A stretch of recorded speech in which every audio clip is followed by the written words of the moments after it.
Huwag niyo iboto yung Tingog Party List. Kasi ang boto para sa Tingog Party List ay boto para kay Martin Romualdez.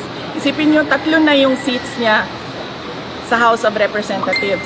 Yung distrito niya sa Tacloban, yung 2 upuan niya sa Tingog Party List. Yung upuan ng asawa niya, yung seat ng asawa niya, yung seat ni Isidre. So, kasi distrito lang si Martin Romualdez sa Tacloban, 'di ba? Wala siyang personality na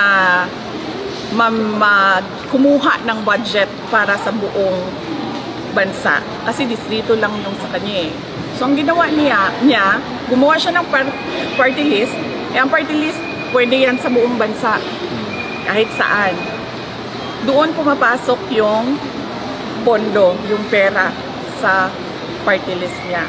Ano ang pwede natin sabihin na mag-substantiate yan? Tingnan natin yung natanggap na pera sa galing sa mga regional offices papunta doon sa Tingog Party List at magkano yun. So bakit ako sasagot sa tao na unang-una todo ang paninira niya sa akin, todo ang gastos niya sa paninira sa akin. Pangalawa, ganyan siya kasakim sa pera at sa power.